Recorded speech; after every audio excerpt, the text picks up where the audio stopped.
Hello, my name is Brittany Keese, and today I'm going to be talking about cognitive load theory as well as cognitive theory of multimedia learning. So first, let's begin by discussing cognitive load theory. Cognitive load theory analyzes cognitive processes as well as the instructional design principles and how they work and interact together. Cognitive load theory is based on or centered around biologically secondary knowledge and how one acquires such knowledge. So biologically secondary knowledge refers to knowledge that has not been acquired as a result of evolution. So the survival skills, innate skills, or skills allowing for independence. But rather those skills that are learned as a result of our cultural push. So the reason that we attend school is because of this cultural push to be knowledgeable in those subjects and areas. So that's how we would obtain that knowledge, is through schools or other educational facilities. 5 basic principles are used when describing information processing characteristics of cognitive load. There's information store, borrowing and reorganizing, randomness as genesis, narrow limits change, and environmental organizing and linking principle. So let's discuss those principles. The first principle, information store principle, is concerned with long-term memory. Long-term memory evolves and has been learned for the sake of adaptation to different environments. So learning itself is adapted over a long period of time and is adjusted with new material and synthesized with old material to give new meaning. So students continue to expand on learning concepts throughout their educational lives. For example, within a classroom, I work off of a previously learned concept. So students will alter what they previously learned with the new meaning that they interact with and create meaningful connections between that prior knowledge. So the next principle is borrowing and organizing principle. And this hinges on the idea of borrowing information from other people or obtaining this from ancestors by means of imitation, storytelling, or just advice that is given. So this then becomes a process of borrowing and combining new knowledge, which is acquired by first-person encounter to create new knowledge and set it into long-term memory. So the best way for students to learn is from each other and bouncing ideas off of each other and sharing that prior knowledge.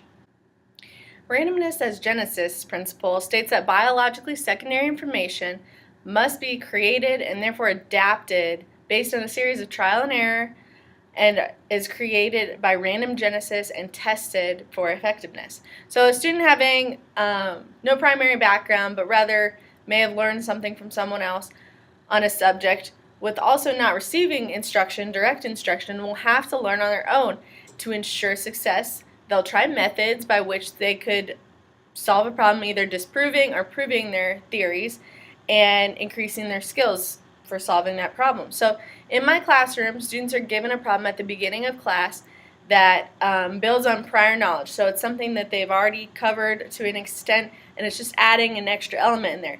So they have to think of how they can work out the problem with this new information that they've learned and how that could help them work out this new problem.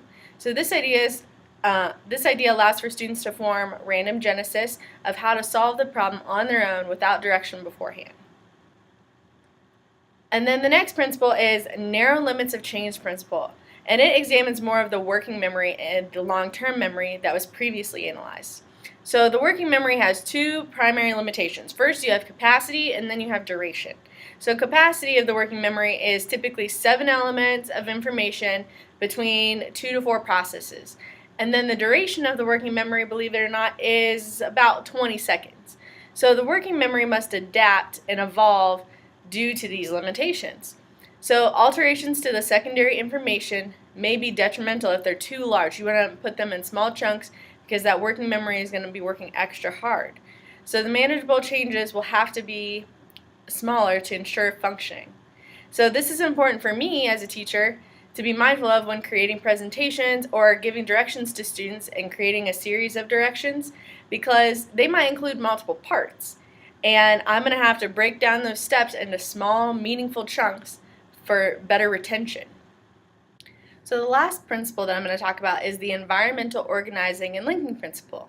So this principle hinges on the processing system in which information held in the memory is used to react to external environment and create the appropriate action. So the principle provides the context for linking long-term memory, working memory, and an event to an action appropriate for the environment.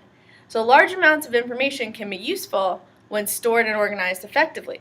When getting students' attention in class, I use a whole brain approach, so by which students react with an indicator that I present to them with throughout class. They must respond accordingly when asked. So I might say class, and they're going to have to say class, class, or the way that I say it, I might say it in a special way and they need to repeat it back so that they're responding with the appropriate environmental action that I have for them.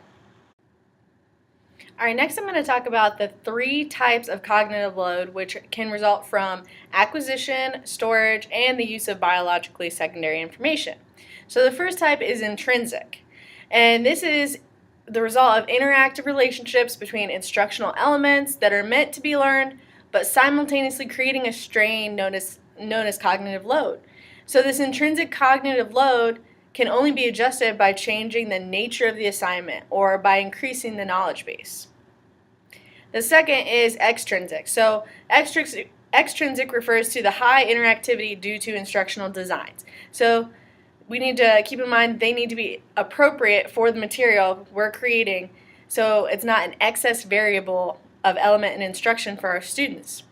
Extrinsic can be altered by changing the delivery or the instructional method by means of aiding, illustrating, process, or material.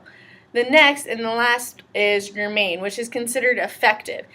And this is the working memory is used to deal with the intrinsic cognitive load, creating a synthesis of the 2 types of cognitive load. So germane is the process power after a combination of intrinsic and extrinsic cognitive load has been dealt with. All right, now I'm going to begin talking about the cognitive theory of multimedia learning.